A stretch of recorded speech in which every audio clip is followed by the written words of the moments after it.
20 août. Saint Bernard, abbé docteur de l'Église, 1091-1153. Un plus séduisant adolescent ne se pouvait voir. Beau, grand, élancé, les traits réguliers, teint éclatant, cheveux blonds, yeux bleus, regard pur, tempérament dominateur, sachant cependant se garder dans l'humilité.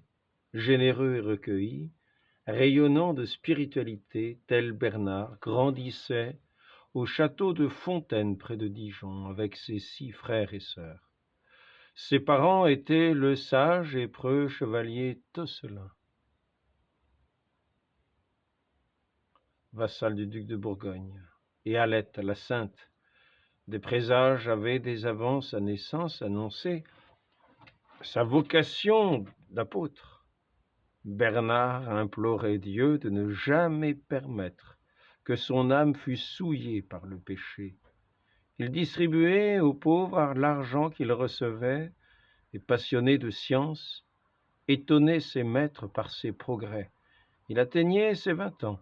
Partout il aurait brillé, à la cour, dans l'armée, dans la magistrature, là où il pouvait le souhaiter, le succès l'appelait. Or, il savait que tout était misère à côté de la splendeur et de la vérité chrétienne. Une veille de Noël, Bernard avait eu une vision de l'enfant Jésus qui l'embrasa d'un tel amour que toute sa vie, il devait rester ébloui par ce mystère d'un Dieu qui s'était fait petit enfant. Cependant, autour du beau Jouvenceau, les tentations faisaient assaut.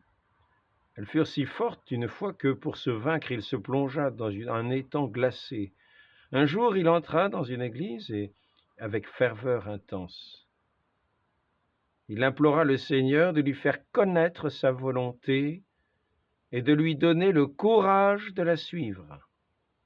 Quand il se releva, il était décidé à entrer à Cîteaux, monastère au renom d'austérité terrible.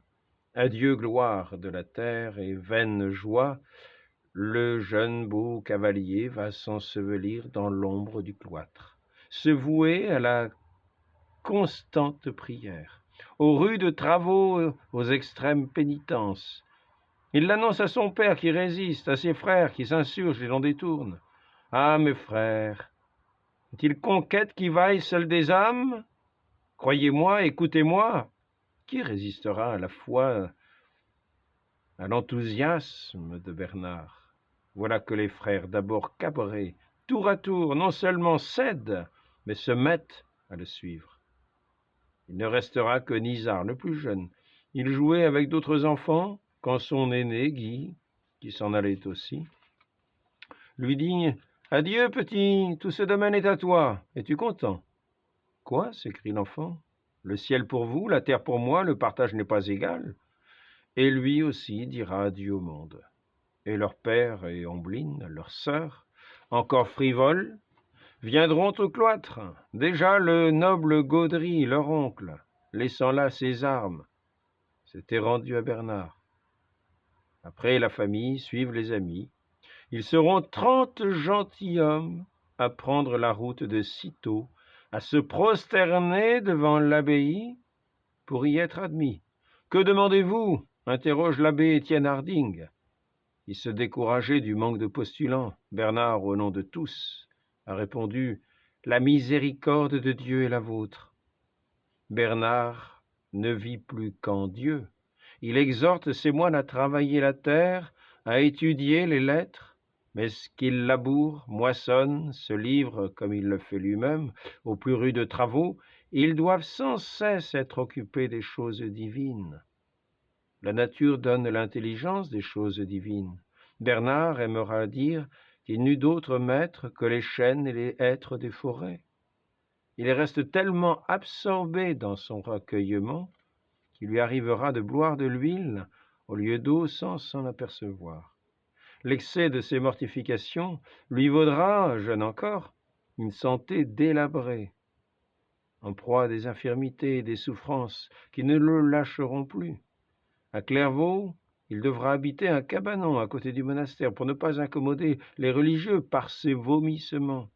Mais une force surnaturelle habitait ce contemplatif, cet homme d'action qui apporte toujours la même ténacité au travail. Les moines arrivaient de plus en plus nombreux. Il fallut fonder des filiales. Le jeune abbé quitte sitôt. Il porte une croix de bois. 12 religieux le suivent, chantant les psaumes. Après une longue marche, il s'arrête près de Langres, dans une vallée, repère de voleurs et de bêtes féroces.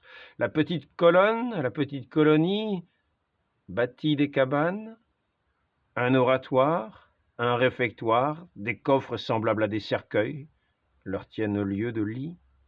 On cite avec étonnement la sainteté des moines et la vallée qu'ils défrichent. Et Claire prend le nom de Claire-Vallée ou Clairvaux. Bernard restera l'abbé de Clairvaux jusqu'à sa mort. Au début, son intransigeance l'emportait sur la douceur. Il se montrait sévère, rigide, mais il a compris qu'il faut condescendre aux faiblesses, que la miséricorde est meilleure. Alors, s'abandonnant à la sensibilité de son cœur, se comparant à une mère, il ne trouvera pas de terme assez tendre pour ses disciples. Il les nommera ses yeux et son âme. Son ascendant est extraordinaire. Quand il prêche, on voit des auditeurs se dresser, le supplier de les prendre avec lui. Des gentilshommes se rendant à des tournois se sont arrêtés par curiosité à Clairvaux. Le saint les prie d'oublier leur jeu pendant ces quelques jours qui les séparent du carême, mais ils ne veulent rien entendre. Comme ils allaient repartir, il leur fait servir de la bière et la bénit. « Buvez à la santé de vos âmes, leur dit-il. » Les jeunes gens enfourchent leurs montures, mais tout en chevauchant, ils se parlent l'un l'autre de ce qu'ils ont vu et entendu. Ils sentent brûler en eux le feu divin que Bernard a allumé dans leur cœur. Ils ne peuvent plus penser à autre chose, et les voilà qui font volte-face, jettent à bas leurs armes et, au pied de l'abbé, se déclarent soldats du Christ. Suggère l'illustre abbé, qui a équipage de roi, après des entretiens avec le grand moine, s'enferme à Saint-Denis et y établit l'austérité et le silence. Bernard créera 60 abbayes, fille de Clairvaux, mais tel est son détachement qu'il abandonne à d'autres ordres ses terres ainsi que l'argent qu'il reçoit. Il prend même sur le nécessaire des moines pour nourrir les pauvres. Des prodiges ont lieu par ses mains. Il en offre la gloire à Dieu, déclarant « Il n'y a aucun rapport entre ces miracles et moi. » Lors d'une famine qui dura 2 ans, le blé qu'il distribuait se trouva multiplié. Par un signe de croix, il a guéri un enfant boiteux et un autre par un baiser. Les louanges le pénètrent de vraies douleurs. C'est une folle vanité que de s'en réjouir, dit-il, et il ne peut empêcher que son génie rayonne. Ses prédications l'ont rendu illustre par-delà les frontières. Ce perpétuel malade n'hésite devant aucun voyage qui peut servir l'Église. Il se rend en Italie, en Allemagne, parcourt la France. Il assiste à des conciles et sur l'ordre du pape et le désir de Louis VII, prêche la deuxième croisade. Il aide au recrutement militaire des chevaliers du Temple. Il écrit leurs règles. Sa prodigieuse action ne ralentit pas sa correspondance. Il y laisse s'épancher son cœur. Aimons-nous, soyons aimés. En ceux qui nous aiment, nous reposons, et ceux qui nous aiment nous offrent ce repos. Aimer en Dieu, c'est avoir charité. Chercher à être aimé pour Dieu, c'est servir la charité. Il écrit un traité de l'amour de Dieu. Bernard témoignait d'un grand amour pour la Vierge.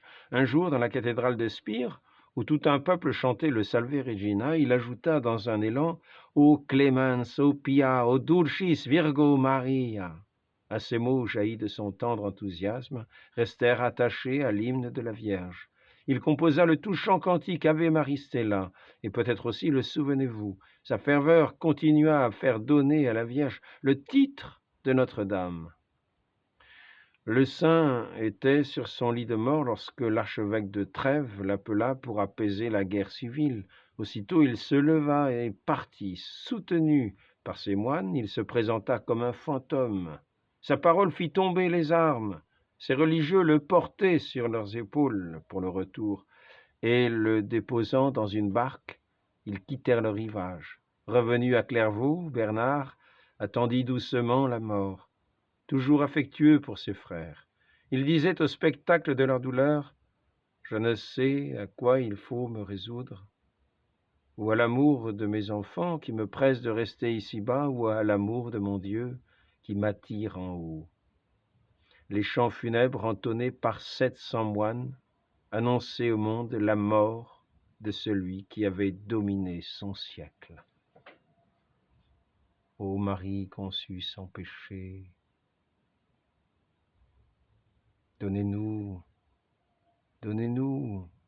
de savoir écouter ces paroles de vos enfants, de ces saints qui se sont levés dans les temps passés, et donnez-nous surtout de faire surgir de nouveau de vos enfants, afin d'embraser les cœurs de votre amour et de l'amour de votre Fils.